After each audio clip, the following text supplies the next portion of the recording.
The moment the refrigeration units fail, the clock starts ticking on your internal organs. You are worried about looters, you are worried about ammunition, and you are worried about freezing to death. But while you are boarding up windows, a silent, microscopic decomposition is already beginning inside the centralized food distribution hubs. Fresh vegetables, the delicate biological batteries of the modern diet, will dissolve into toxic sludge within 48 hours of a grid-down scenario.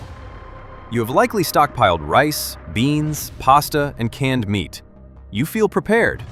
You are wrong. The human digestive tract is not designed to process a diet consisting entirely of dry, processed carbohydrates and preserved proteins without lubrication. Without fiber, peristalsis stops. The rhythmic contraction of your intestines ceases. The waste inside you hardens. It becomes concrete. 2 weeks into the collapse, while you are guarding your perimeter, you will be doubled over in agony, suffering from a fecal impaction that can lead to a ruptured colon and sepsis. Simultaneously, your body's collagen production will halt. Humans are one of the few mammals that cannot synthesize ascorbic acid, or vitamin C, endogenously. When the fresh greens vanish, your supply runs out. Old scars will reopen as the connective tissue dissolves. Your gums will swell and bleed. Your teeth will loosen. This is not a story from the 18th century British Navy. This is the biological reality of a nutrient-deficient bunker diet. You will not die gloriously in a firefight. You will die because you cannot take a shit and your own body is falling apart at the cellular level. But there is a way to cheat the system. There is a way to generate fresh, living, enzymatic nutrition in total darkness, without soil, without sunlight, and without electricity. Before we breach the perimeter of this knowledge, mark your location in the chaos. Strike the like button to leave a digital signal that you are still alive, and subscribe if you possess the will to endure when the lights go out forever. This is the only frequency that matters now. The agricultural industry has spent billions of dollars convincing the population that farming requires land, massive amounts of water, and most crucially, the sun. This is a half-truth designed to keep you dependent on the supply chain. The concept of photosynthesis is drilled into every child's head, creating a false mental model that plants cannot exist without light. While true for mature fruiting bodies like tomatoes or corn, it is a lie when applied to the most potent stage of plant life, the seed. A dry bean, a lentil, or a mung seed is not just food. It is a dormant survival capsule containing high-density chemical energy. The seed does not need the sun to start its life. It has enough potential energy stored within its cotyledons to explode into growth in absolute darkness. In fact, for the specific purpose of survival nutrition, darkness is often superior. The survival retail complex wants you to buy expensive hydroponic setups, purple LED grow lights that scream your location to looters, and nutrient solutions that run out. This is the trap. They are selling you a hobby, not a survival strategy. When the grid fails, your grow lights become useless plastic. If you try to grow lettuce on a windowsill, you are exposing your resources to the outside world and relying on unpredictable seasonal sunlight. You need a system that operates inside a locked closet, inside a drawer, or under a bed. You need a system that turns dry, dead-looking beans into fresh vegetables in 72 hours. This is the science of sprouting, and it is the only way to manufacture vitamin C and fiber in a bunker environment. Let us analyze the chemistry of a dry bean.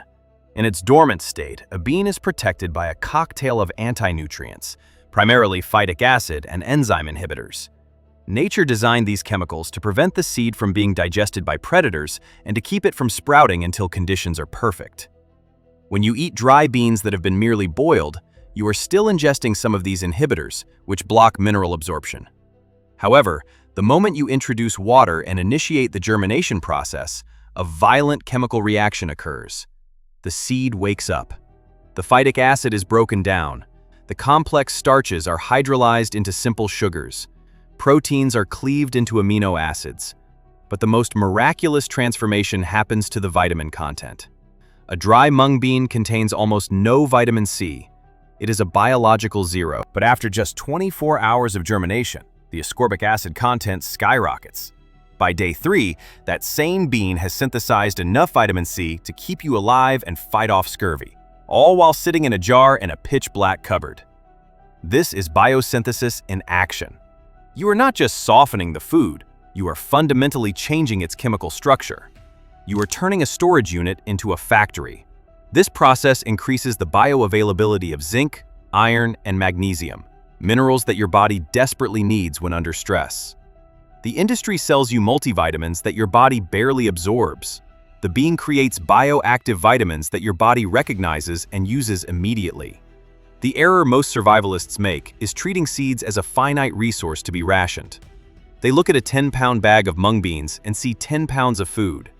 This is a poverty mindset. You must view that bag as a self-replicating algorithm. 1 pound of dry beans yields approximately 6 to 8 pounds of fresh, crunchy, water-filled sprouts. You are not just eating the bean, you are eating the water it has absorbed and structured into living cells. In a survival situation where water rationing is in effect, eating sprouts is a way to hydrate and feed yourself simultaneously. Dry rations dehydrate you. They pull water from your tissues to aid in digestion. Fresh sprouts donate water back to your system. This thermodynamic advantage is critical when every calorie and every drop of fluid counts. Now we must address the enemy of the sprout, rot. The reason most people fail at growing food indoors is not a lack of a green thumb. It is a lack of understanding of microbiology. When you add water to organic matter at room temperature, you create a breeding ground for bacteria. If the environment becomes anaerobic, meaning it lacks oxygen, you invite pathogens like Salmonella and E. coli. The smell of a failed sprout batch is the smell of death. It is the smell of anaerobic fermentation. To defeat this, you must apply the principles of fluid dynamics and gas exchange. You are not growing plants. You are managing a controlled, damp environment. The vessel you choose is your primary tool. Forget specialized sprouting towers sold on Amazon. They are difficult to clean and prone to mold in the corners.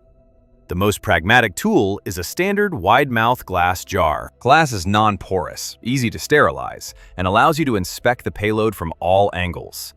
However, the lid is where the engineering matters. You cannot seal the jar. If you seal the jar, the carbon dioxide produced by the rapidly metabolizing seeds will suffocate them, and the environment will turn acidic and rot. You need a mesh interface. A piece of fiberglass window screen, a dedicated stainless steel mesh lid, or even a clean piece of medical gauze secured with a rubber band. The goal is maximum airflow and maximum drainage. Stagnant water is the enemy. If water sits in the bottom of the jar, the seeds at the bottom will drown and rot, spreading infection upward to the rest of the colony. The process begins with the soak. This is the trigger event. You take a specific volume of dry seeds. Mung beans, lentils, or chickpeas are the most reliable for beginners, and submerge them in water. The osmotic pressure drives water through the seed coat, swelling the cotyledons. This phase must last between 8 to 12 hours, depending on the ambient temperature. Do not exceed this time frame. If you leave them submerged for 24 hours, you are drowning the embryo. Once the soak is complete, the water must be drained completely. This is the most critical step. You must invert the jar and let gravity do the work. Shake it, tilt it, ensure that every excess drop is removed. The seeds should be damp, not wet. They should be coated in a thin film of moisture, but not sitting in a puddle. After the initial drain, the jar goes into the void, the closet, the cabinet, the dark box. Why darkness? While sprouts can tolerate light, introducing light too early triggers photosynthesis, which turns the sprouts green and stimulates the production of cellulose. While cellulose is fiber, too much of it at the early stage makes the sprout tough and bitter. Furthermore, light generates heat, and heat accelerates bacterial growth. Darkness mimics the soil. It signals to the seed that it is buried and must elongate rapidly to find the surface. This creates a long, crisp, juicy stalk, which is exactly what you want for maximum biomass and hydration. You are manipulating the plant's biological programming to serve your nutritional needs. Every 12 hours, you must perform the maintenance cycle. This is non-negotiable. You fill the jar with fresh water, swirl it to rinse away metabolic waste and potential bacterial colonies, and then drain it aggressively again. This cycle provides the moisture needed for growth and the oxygen needed for respiration. It also flushes out the byproducts of germination that can cause spoilage. You are essentially acting as the rain and the wind. Rinse, drain, dark. Rinse, drain, Dark. It is a rhythm of life amidst the entropy of a collapsing world. If you miss a cycle, the heat generated by the growing sprouts, the thermal energy of life itself, can cook the center of the mass, leading to a meltdown of the crop. By the 24th hour, the silence in the jar is broken by a microscopic violence. The seed coat, unable to contain the internal pressure, ruptures. A white tail, the radicle, emerges. This is the root tip, seeking gravity, seeking a medium that does not exist. At this stage, the biological machinery is fully committed. The starch reserves are burning. The temperature inside the jar will begin to rise. This is not a metaphor. If you place your hand against the glass of a thriving sprout colony on day 2, you will feel warmth. The colony is generating thermal energy through rapid cellular respiration. In a freezing apartment, this heat is a sign of life, but it is also a warning. If the jar is too crowded, this heat will sterilize the center of the mass and initiate rot. You must shake the jar vigorously during the rinse cycle to redistribute the seeds and dissipate this thermal buildup. By hour 48, the volume of the biomass will have doubled. By hour 72, it will have quadrupled. The jar that was once only covered at the bottom with hard pebbles is now packed to the brim with tangled, white, crisp vegetation. This is the moment of harvest. Do not wait for green leaves. Do not wait for the sprouts to look like the ones in the grocery store. You are not growing a garnish, you are growing survival fuel. At 3 days, the nutrient density is at its peak relative to the risk of spoilage. The vitamin C content is highest, and the enzymes are most active. You pull the mass out. It smells like fresh rain and clean earth. In a world smelling of smoke and unwashed bodies, this scent alone triggers a psychological reset. It reminds the primal brain that nature still functions. However, you must navigate a minefield of biological toxicity. Not all beans are created equal, and ignorance here will kill you just as surely as a bullet. The survival industry sells generic bean mixes without warning you about Phytohaemagglutinin, or PHA. This is a lectin found in high concentrations in red kidney beans and cannellini beans. Do not sprout red kidney beans. In their raw or sprouted state, the concentration of PHA is enough to induce extreme nausea, vomiting, and diarrhea strong enough to dehydrate you to the point of circulatory collapse. Boiling kills the toxin. Sprouting does not destroy it sufficiently. If you eat raw kidney bean sprouts, you are effectively poisoning yourself at the dinner table. Stick to the safe 3 for raw consumption: mung beans, lentils, and adzuki beans. These have low lectin levels that are neutralized by the sprouting process, making them safe to eat raw or with a quick blanch. The economics of this system exposes the fraud of the specialized survival market. If you go to a health food store or a survival website, they will sell you sprouting seeds in fancy foil packets for $20 a pound. They claim these are treated for high germination rates. This is a tax on the ignorant. A bag of whole dried mung beans from an Asian grocery market costs pennies on the dollar. A 50-pound sack of whole green lentils from a wholesale restaurant supplier is a lifetime supply of fresh vegetables. A seed is a seed. Unless it has been irradiated or roasted, it will grow. The agricultural distribution network does not separate planting seeds from eating seeds at the bulk level. They are the same biological entity. You can bypass the survival markup entirely by shopping where immigrants and restaurants shop, securing hundreds of pounds of potential fresh food for the price of a few freeze-dried meals. Let us discuss the consumption protocol. You have your jar of fresh mung bean sprouts. You have a bowl of white rice, which is nothing but glucose and starch. If you eat the rice alone, your blood sugar spikes, then crashes, leaving you lethargic and hungry 2 hours later. This is the metabolic roller coaster that fatigues the pancreas.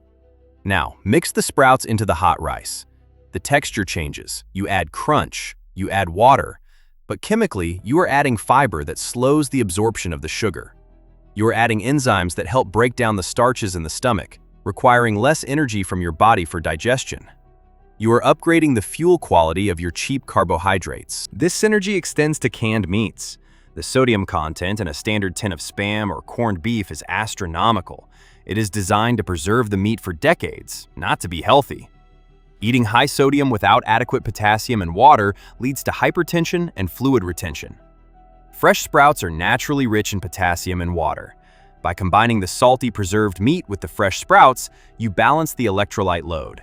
You create a meal that is chemically balanced, preventing the bloating and lethargy associated with a high-sodium bunker diet.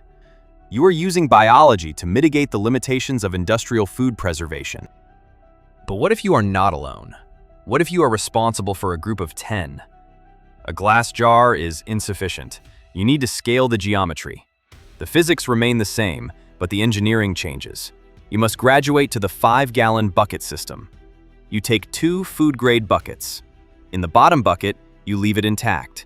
In the top bucket, you drill hundreds of small holes, 1/8 of an inch in diameter, across the bottom and the lower sides. You nest the drilled bucket inside the solid bucket. This is your industrial sprouter. You can process 5 pounds of dry beans at once in this reactor. The rinse cycle changes. You simply pour gallons of water through the top, let it drain into the bottom bucket, and then empty the bottom bucket. However, the thermal threat increases exponentially. The core of a 5-gallon mass of sprouting beans can reach temperatures high enough to kill the seeds and start rapid decomposition. You must rotate the mass by hand. You must reach in and turn the pile over, bringing the center to the edge and the edge to the center twice a day. This is manual labor. This is farming in a plastic cylinder. But the yield is massive.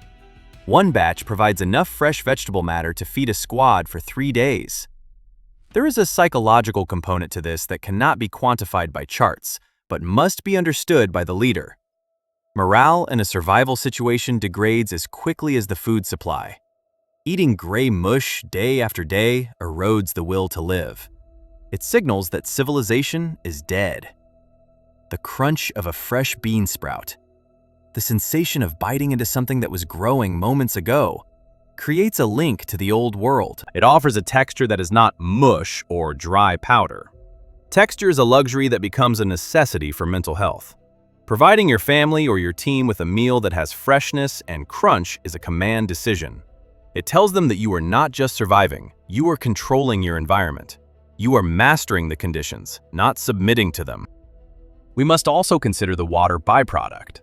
The water you drain from the jar or bucket after the rinse cycle is not waste. It is gray water, but it is rich in starches and enzymes washed off the beans. While you should not drink it directly due to bacterial presence, it is liquid gold for other applications. If you have a garden, pour it on the soil. It is a mild fertilizer. If you are composting waste, pour it on the pile. The enzymes accelerate decomposition. In a resource-constrained environment, nothing is thrown away. Every input has multiple outputs. The sprout takes water and gives food. The wastewater feeds the soil. The soil feeds the next generation of crops. The cycle is closed. The industrial system is linear: buy, consume, discard. The survivalist system is circular: use, transform, reuse. You have conquered the jar, but the jar has limits. While sprouts provide the spark of life, the enzymes and the vitamins, they lack substantial biomass. To survive a long-term siege or a winter without power, you must evolve from a gatherer of sprouts to a farmer of microcrops. You must learn to grow actual greens without soil. The industry tells you that you need pH-balanced rock wool, coconut coir, or expensive peat moss to grow microgreens. This is another layer of friction designed to separate you from your money. The root system of a plant does not care about the brand name of the substrate. It only cares about moisture retention and physical anchorage. In a collapsed economy, you will not have access to sterile potting mix. What you will have is trash. Old cotton t-shirts, denim jeans, and newspapers. These are your new fields. Cellulose is cellulose. A 100% cotton t-shirt, sterilized in boiling water and cut into pads, serves as a perfect hydroponic medium. You lay this fabric in the bottom of a plastic tray, a takeout container, a cafeteria tray, or a baking sheet. You saturate it with water, scatter your dense seeding of peas or sunflowers on top, and cover it with another tray to create a blackout dome. The roots will penetrate the fabric, weaving into the cotton fibers just as they would into the soil. You are turning your laundry into a garden. This technique unlocks the popcorn protocol. This is one of the most guarded secrets of high-end chefs, but in your hands, it is a survival weapon. A bag of standard yellow popcorn kernels, not the microwave bags filled with chemical sludge, but the raw kernels, costs almost nothing. If you sprout these in a jar, they are tough and inedible. But if you grow them on a damp cotton pad in total darkness for 7 to 10 days, a strange biological phenomenon occurs. The plant, desperate for light, undergoes rapid etiolation. It shoots up a bright yellow stalk, hunting for the sun. Because it cannot find light, it does not produce chlorophyll, which is bitter. Instead, it pumps pure sugar into the shoot to fuel the climb. The result is a neon yellow grass that tastes intensely sweet, almost like candy corn. In a world of bland rice and salty canned meat, this sugar content is not just caloric energy, it is a shock to the dopamine receptors. It is a morale multiplier produced from the cheapest seed on Earth. However, your stockpile of seeds faces a threat far more insidious than looters. It is a threat that is likely already inside your house, sleeping inside the beans you bought. The weevil. Most people believe that bugs get into the food from the outside. The horrifying truth is that the eggs are often laid inside the seed pod while the crop is still in the field. The microscopic eggs remain dormant inside the dry bean, waiting for the right temperature and humidity. You might store 50 pounds of mung beans in a plastic tote, feeling secure. 6 months later, you open the lid to find a writhing mass of beetles and a pile of hollowed-out husks. Your food supply has eaten itself. To defeat this biological sabotage, you must subject all incoming grain to a hard freeze. Before you seal your beans in Mylar bags or buckets, place them in a deep freezer for at least 4 days. This temperature drop ruptures the cellular structure of the insect larva and kills the eggs. If you cannot freeze them, you must rely on chemical warfare using oxygen absorbers. When you seal beans in a bucket with a sufficiently rated oxygen absorber, the oxygen level drops below the threshold required for insect respiration. The weevils hatch, gasp for air, and die instantly. Do not skip this step. A stockpile without pest control is just a breeding ground for the insects that will inherit the earth after you starve. The final element of this system is the rhythm of rotation. You cannot plant everything at once. If you start 5 jars on Monday, you will have 5 jars spoiling on Thursday. You must implement a staggered production schedule. You are the master of the timeline. Jar A is started on day 1. Jar B is started on day 3. Jar C is started on day 5. This creates a continuous, rolling harvest where a fresh protein source becomes available every 48 hours. You are building a biological conveyor belt.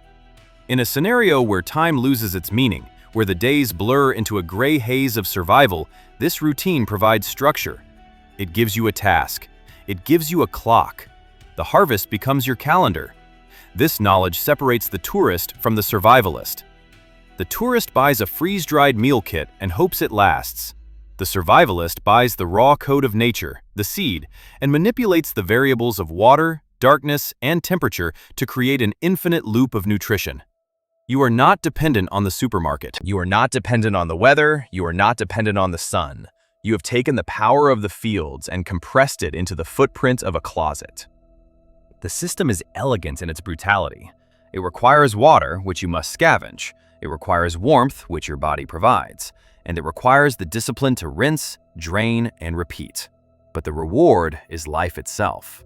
While the masses are suffering from scurvy, bleeding gums, and intestinal blockage, you will be consuming living enzymes. You will have the strength to carry the wood, to patrol the fence, to make the hard decisions. Look at the dry bean in your hand. It looks like a stone. It feels dead. But inside that hard shell is a dormant reactor waiting for the control rods to be lifted. The world is fragile. The supply chain is a hallucination held together by diesel trucks and computer algorithms. When that hallucination shatters, the only reality left will be what you can hold, what you can protect, and what you can grow. Do not wait for the shelves to empty. Do not wait for the news anchor to tell you to panic.